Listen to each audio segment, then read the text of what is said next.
ایک جو ہمارے پاس ڈیموکریسی کا ماڈل آیا وہ بھی ایک عنایت کی ہوئی ڈیموکریسی تھی نا, وہ گیم تو نہیں کی تھی, لوکلائزڈ ورژن تو نہیں وہی تھا. عنایات کا سلسلہ اب بھی جاری ہے. تو جب تک اس کنسیپٹ کے اندر یعنی ہم پاورز ڈیوالو نہیں کریں گے, پاور کی ری ڈسٹریبیوٹ نہیں کریں گے, اس کو پورا نظام اور ڈی جورو کا ڈیفرنس ختم نہیں کریں گے, جب تک پورا پاور کا نظام اکاؤنٹیبل لوگوں کو نہیں ہوگا, اور پاور کی جو ایک سیڑھی ہے اس میں لوگ ہی سپریم جگہ پہ نہیں آتے, تو بہت مشکل ہوگا پاکستان میں ایگزیکٹو کو. اب جب تک ترقی نہیں ہوگی, کاروبار فروغ نہیں پائے گا, اسی سے پاور ڈسٹریبیوٹ ہوگی. اب ہوتا یہ ہے کہ ہمارے ملک کے اندر ہر چیز کو کنٹرول میں رکھنے کی کوشش کی جاتی ہے. جب تک اکنامک انڈیپینڈنس نہیں ہوگی, نہ ملک ترقی کرے گا, نہ ادارے ترقی کریں گے, اور نہ یہاں پہ میرا خیال ہے کہ کوئی جمہوریت آئے گی اور نہ ہی آزادی آئے گی. اچھا, لینڈ لارڈز کیوں تھے, اور کیا لینڈ لارڈز جو تھے وہ ہندوستان کے اندر کوئی یونیک چیز تھی؟ کیا پوری دنیا میں نہیں تھے لینڈ لارڈ جو تھے, یا جینٹری جو تھی, یا ایرسٹوکریسی جو تھی؟ کیا پوری دنیا میں اس میں چینج نہیں آیا؟ پاکستان میں کیوں چینج نہیں آیا, اور ایرسٹوکریسی کو یا ایک ذمہ دار کلاس کو پاکستان میں انگریزوں نے انٹیکٹ کیوں رکھا؟ اس کی وجہ یہ تھی, بڑی سادہ سی وجہ یہ تھی کہ انگریز یہ چاہتا تھا کہ وہ یہاں کے ریسورسز کو ایکسٹریکٹ کرے.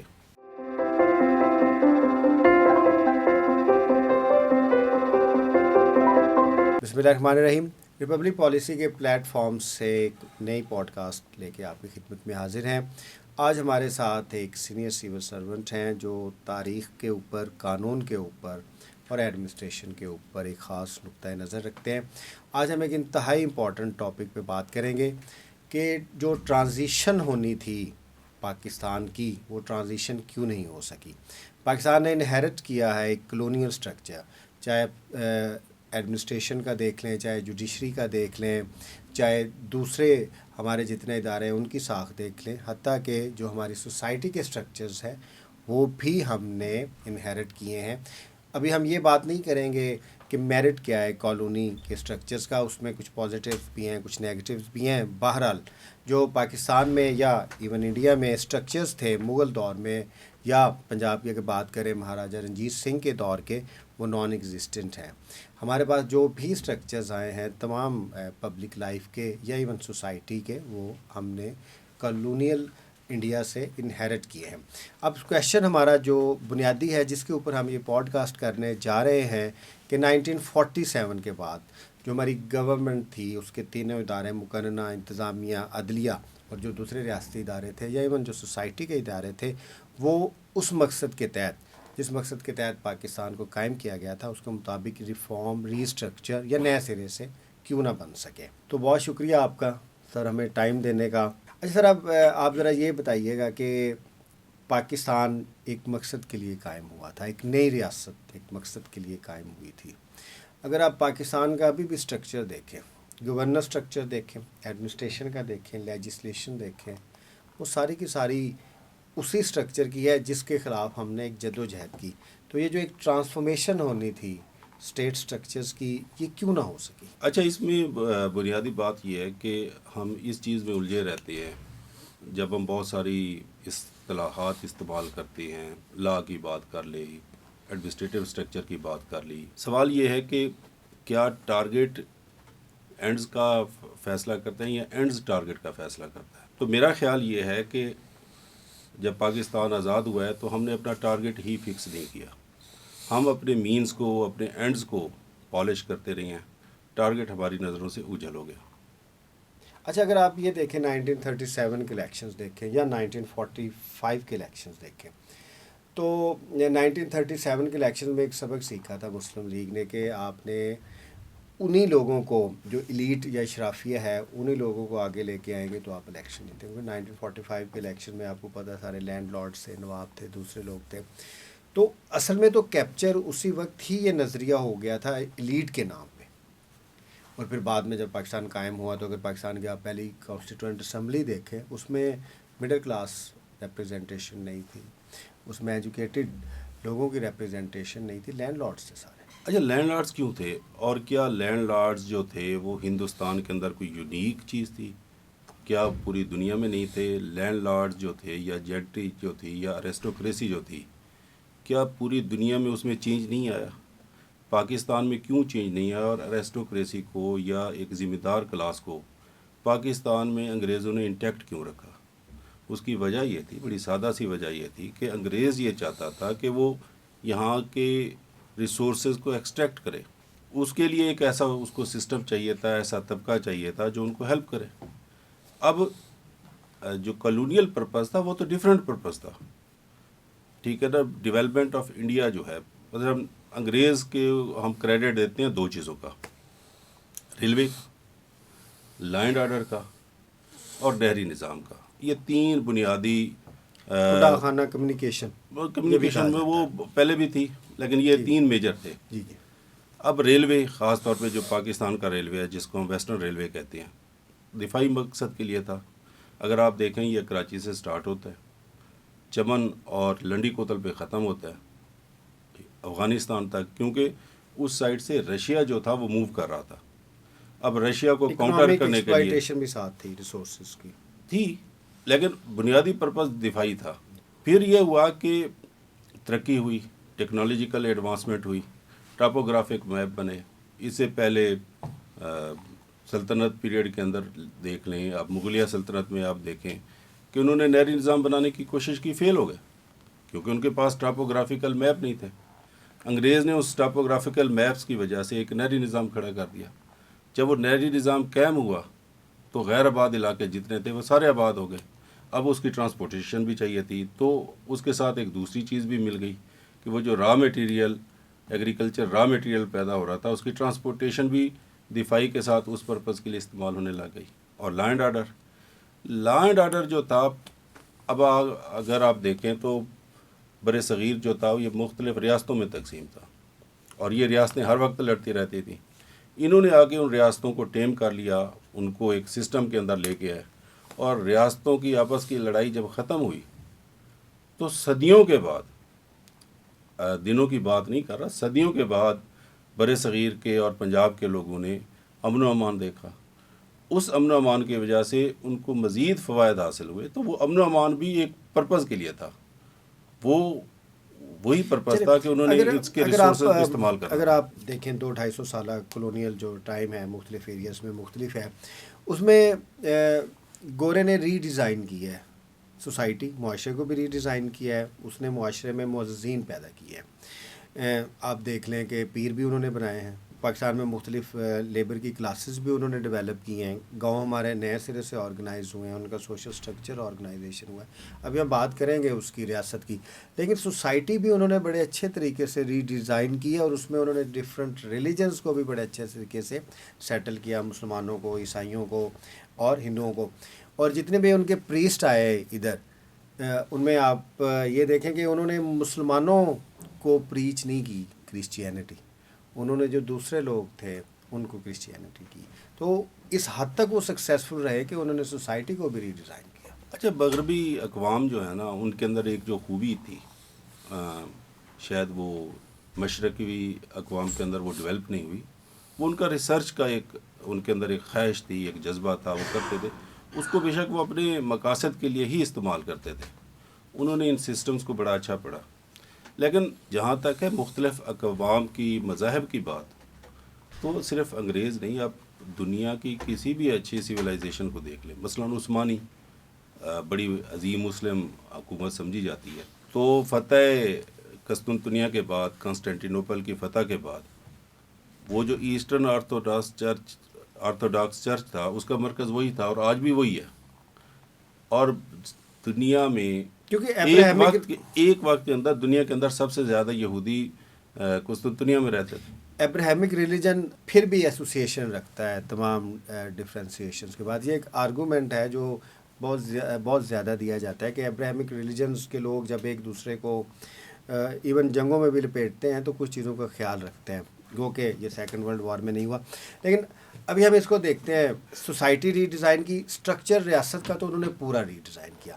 بیوروکریسی انہوں نے ری ڈیزائن کی، جوڈیشری انہوں نے ری ڈیزائن کی، سارے لاز لیجسلیشن انہوں نے ری ڈیزائن کیے. تو اس سے پہلے مغل دور کیونکہ کلیپس کر گیا تھا، مغل دور کا ہمیں بار کوئی ایویڈنس بھی نہیں آتا کہ ریاست کیسے کام کرتی تھی یا کوئی ریاست کا اسٹرکچر ابھی تک ہم نہیں لے کے چلتے، وہ پرائمیٹیو ہے، ان کے اوپر چیزیں آگے بڑھ گئی ہیں. اچھا، پاکستان قائم ہوتا ہے 1947 میں، تو پاکستان جب قائم ہوتا ہے تو جو ایک کولونیل اسٹرکچر تھے اسٹیٹ اور سوسائٹی کے، وہ چینج کرنے تھے ہم نے، اور سب سے پہلے وہ چینج ہونے تھے لاس کے ذریعے، لاس چینج ہونا تھا، اور اس میں پرائمری لا تھا کانسٹیٹیوشن، اور پھر اس کے نیچے ہم نے ڈرائیوڈ لیجسلیشن ساری کرنی تھی. ہمارا کانسٹیٹیوشن نہیں بنا 9 سال. لیکن اب پھر وہی بات ہے کہ پرپز کیا تھا. اچھا، یہاں پہ ہم پھر آتے ہیں، اسی چیز کی طرف جائیں گے. میرا خیال یہ ہے کہ جو انگریز چاہ رہا تھا، مطلب کہ آپ دیکھیں کہ جب انگریز یہاں پہ آتا ہے 1858 کے اندر، جب ہم راج کے اندر پراپر چلے جاتے ہیں، تو اس کے بعد وہ peak of the industrial revolution ہے. اس وقت انڈسٹریل ریولوشن اپنی پیک پہ تھا. انگریز نے ہماری زراعت کو تو ترقی دی، انڈسٹری کو ترقی نہیں دی. کیوں؟ انڈسٹری کے اوپر وہ اپنا کنٹرول رکھنا چاہتا تھا. اب وقت کے تقاضے بدل چکے تھے. ہم کیا چاہتے تھے؟ ہم مطلب کہ ایک ریاست کیا چاہتی ہے، ہم نے اس کو معذرت کے ساتھ تھیولوجیکل بیسس کے اوپر، فلاسفیکل بیسس کے اوپر ہم نے لڑنا شروع کر دیا، جبکہ ہم نے اس کے فنڈامنٹل جو تھے، لوگوں کی فلاح و بہبود جو تھی، ان کی اکنامک اپ لفٹ جو تھی، اس کے لیے ایک سسٹم بنانا تھا. اس کے اندر ہم گئے نہیں، اور ہم اسی کے اندر مطلب 9 سال کے اندر ہم نے کیا کیا. ایک چلیں ہم اس کو نا بائفرکیٹ کرتے ہیں اور جوڈیشری سے شروع ہوتے ہیں. کلونیل دور میں ایگزیکٹو اور جوڈیشری ایک ہی تھی، بلکہ ایگزیکٹو کنٹرول کرتی تھی جوڈیشری کو. ابھی تک وہ سینٹیمنٹ پایا جاتا ہے کہ ایگزیکٹو جوڈیشری کو کنٹرول کرے. پھر 1973 کے کانسٹیٹیوشن میں 175(3) کے تحت سیپریٹ کر دیا گیا جوڈیشری کو ایگزیکٹو سے. بعد میں وہ ظاہر امپلیمنٹ ہو گیا 1994 تک. ڈسٹرکٹ میجسٹریٹ کا سسٹم سارا ریویمپ ہوا، نئے طریقے سے سپیریئر کورٹس کی بھی ری ڈیزائن ہوئی. لیکن اس تمام اسٹرکچرل چینجز کے باوجود بھی انڈیپینڈنس آف جوڈیشری نہیں آ سکی، اور ہمارے جو 26 امینڈمنٹس ہیں اس میں پرائمریلی جو 1 درجن سے زائد امینڈمنٹس ہیں وہ جوڈیشری کو کنٹرول کرنے کو یا ری اسٹرکچر کرنے کے. ایک ادارہ جوڈیشری ہم نہیں بنا سکے. اچھا، پھر وہی بات، میرا تو وہی تھیسس ہے کہ نیڈ کیا تھی. جسٹس، اب اگر دیکھیں، انصاف. انصاف کیوں؟ کس لیے؟ سوسائٹی کی ریکوائرمنٹ ہے. کس لیے؟ اس کے بغیر سوسائٹی ایگزسٹ نہیں کر سکتی. اگر ایگزسٹ کرے گی تو اس کے لیے کیا، مطلب کہ آپ کے اپنے معاملات زندگی کے وہ چلیں گے، آپ کا گھر کے اندر سکون ہوگا، آپ کی زراعت ٹھیک چلے آپ کی گی، انڈیویجول اور پبلک لائف کی گروتھ کے لیے، آپ کو سسٹینیبلٹی اپرچونٹیز ملیں گی نا، پراپر کے مواقع ملیں گے. آپ اپنے آپ کو امپروو کر سکتے ہیں، اپنے بزنسز کو امپروو کر سکتے ہیں. اور اگر آپ کا کہیں پہ جھگڑا ہو جائے گا، کوئی ڈسپیوٹ ہو جائے گا، کوئی لین دین کا تنازع ہوگا، تو وہ عدلیہ جو ہے اس کے اندر مداخلت کرے گی اور اس کو حل کرے گی، تاکہ زندگی یکساں رفتار سے چلتی رہے. اسی سے لوگ گرو کرتے ہیں. اداروں کی گروتھ میں 2 چیزیں ہوتی ہیں. ایک کہا جاتا ہے کہ کیپیسٹی پہلا ایشو، دوسرا انٹینشن کا. جوڈیشری کا اگر ہم ادارہ دیکھتے ہیں تو یہ اٹس اے مکسچر. شاید کیپیسٹی کے گیپس بھی ہیں، لیکن بنیادی طور پہ انٹینشن کا ایشوز ہے. اتنی زیادہ امینڈمنٹس اس کے اوپر ہوئی ہیں. اب جوڈیشری سے ہم آگے چلتے ہیں، ایگزیکٹو کے اوپر آتے ہیں. ایگزیکٹو کا جو پرماننٹ پارٹ ہے، بیوروکریسی کی بات کرتے ہیں. بیوروکریسی کا تو ہمارے پاس وہی ماڈل ہے جو 1954 کے رولز کے ذریعے ابھی بھی اسی کلونیل ماڈل کو امپلیمنٹ کیا جا رہا ہے. 1935 والا کہہ لیں نا، 1935 with few amendments وہی چل رہا ہے نا، اور وہ اس سے پہلے والا چل رہا ہے. پھر وہیں پہ بات آ جاتی ہے کہ جو انگریز کلونیل سسٹم ہے اس کے اندر سینٹرلائزیشن آف پاور تھی. اختیارات کتنے انگریز تھے؟ تھوڑے سے انگریز تھے، چند ہزار. سینٹرلائزیشن سے آگے کنسنٹریشن آف پاور تھی. سینٹرلائزیشن بھی ہو گئی، کنسنٹریشن بھی ہو گئی، تاکہ اختیارات اور فیصلہ سازی جو ہے وہ ان چند انگریزوں کے ہاتھ میں رہے جو اس پورے بر صغیر کو چلا رہے تھے، اتنی بڑی پاپولیشن کو کنٹرول کر رہے تھے. ایک سسٹم آف کنٹرول تھا. سسٹم آف کنٹرول کے اندر انہوں نے اتنی ہی گرو کرنے کی ہندوستان کو اجازت دی جتنا کہ انہیں ضرورت تھی. نہیں، وہ تو ہو گیا. گورے کا تو مقصد اور تھا نا. جب ہم آئے تو ہم نے ایگزیکٹو کے اوپر کیا کام کیا؟ ہم نے بھی اسی نظام کو، جو گورے کا آبجیکٹو تھا، وائسرائے بس چینج ہوا ہے. اب viceroy I should not name, لیکن ہمارا کانسیپٹ تو ابھی بھی وہی چل رہا ہے نا اس کا. بالکل ٹھیک ہے، وہ اس لیے چل رہا ہے کہ ہم نے فیصلہ ہی نہیں کیا کہ ہم نے کرنا کیا. مطلب ہم نے کرنا کیا تھا کہ وہ کنسنٹریشن آف پاور جو تھی اس کو ہم نے تقسیم کرنا تھا، لوگوں کو آزادیاں دینی تھی، ڈیولوشن ہونا تھا، اختیارات نچلی سطح تک آنے تھے. چلے جب یہ پرپز نہیں ہے تو پھر لا بھی نہیں بنا، ایڈمنسٹریٹو اسٹرکچر میں ریفارم بھی نہیں آئی. مقننہ کی بات کرتے ہیں. ظاہر پارلیمنٹری گورننس میں مقننہ سے پھر پولیٹیکل ایگزیکٹو بھی پیدا ہوتی ہے. مقننہ کا کوئی کلچر نہیں تھا ہمارے ہاں. اب پہلی کانسٹیٹوئنٹ اسمبلی آئی جو بہت ویک تھا، وہ پھر سیکنڈ کانسٹیٹوئنٹ اسمبلی ہے جس نے 1956 کا کانسٹیٹیوشن جو ہے لیجسلیٹ کیا. مقننہ کی بھی ہماری کوئی تاریخ نہیں ہے، اور جس کے اوپر بہت سے کویشچن مارکس ہیں کہ مقننہ کو پاکستان میں بھی کام نہیں کرنے دیا، گرو نہیں کرنے دیا گیا اس طریقے سے ہونا چاہیے تھا. لیکن رول کر رہا تھا ایگزیکٹو، اور ایگزیکٹو تھا کنٹرول میں، سمندر پار ایک ریاست تھی اس کے کنٹرول میں تھا، اور جو یہاں پہ سیاست تھی وہ بھی انہی کی اجازت سے ہو رہی تھی، اور وہی سسٹم کنٹینیو کیا. بس ایگزیکٹو چینج ہو گیا ہمارا. نہیں، ریاست یہاں پہ دوسرا کام ہو گیا نا کہ اب ایگزیکٹو کے اوپر کنٹرول بھی کوئی نہیں رہا. وہ اس ایگزیکٹو جس کو جواب دیتا وہ تو چلا گیا. نہیں، اب ایگزیکٹو جو بھی گورنمنٹ کے ادارے ہیں آپ اس کو ایگزیکٹو میں لے کے نا، وہ ڈیفیکٹو پاورز ان کے پاس ہیں. ڈی جورے پاورز کی میں بات نہیں کر رہا. گورنمنٹ کے جتنے بھی آرگنس ہیں، ایک ہمیں یہ کنفیوژن ہوتی ہے جو جب ہم بات کرتے ہیں، جب ہم ریاست کی بات کرتے ہیں تو ریاست آرٹیکل 1 اور آرٹیکل 7 میں کلیئر ہے. پاکستان از اے فیڈرل ریپبلک، پاکستان ایک ریپبلک ہے، اور ریاست سے مراد فیڈرل گورنمنٹ، پروونشل گورنمنٹ، تمام اتھارٹیز، آسان لفظوں میں عوام ریاست ہے. اب حکومت کے 3 حصے ہیں اور سارے ادارے ایگزیکٹو کے ہی حصے میں آتے ہیں.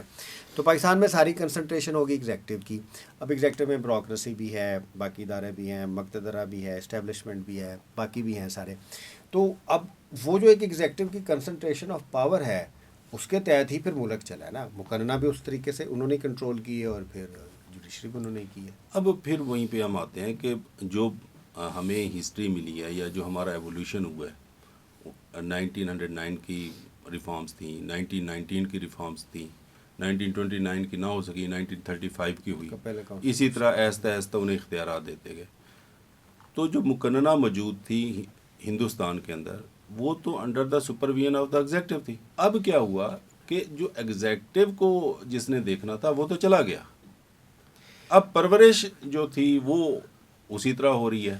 اسی لیے آپ دیکھیں گے کہ مقننہ کبھی بھی ایگزیکٹو کے آگے کھڑی نہیں ہوئی، اور مقننہ نے اپنا مقام سمجھا ہی نہیں، کیونکہ ہم شروع سے یہ اس نظام کے اگر آپ اندر پاکستان کی جمہوریت کی بات کریں جو مقننہ کے ذریعے ریفلیکٹ ہوتی ہے اور پولیٹیکل پارٹیز اس کی پلیئرز ہیں، تو عمران خان، نواز شریف، آصف زرداری، مولانا فضل الرحمان، 10 بندے لے لیں پاکستان کی پولیٹیکل پارٹیز، پاکستان کی ساری مقننہ، پاکستان کی ساری ایگزیکٹو، یہ 10 بندوں کے ارد گرد ہے. یہ جو 10 بندے فیصلے کریں گے اس کے اوپر مقننہ کا اور ایگزیکٹو کا سارا نظام چلے گا، پولیٹیکل ایگزیکٹو. یہ اٹ مینس کہ ایک کنسنٹریشن آف پاور یا سینٹرلائزڈ وے ہمارا پولیٹیکل اور سوشل جو ہے وہ کلچر ہے.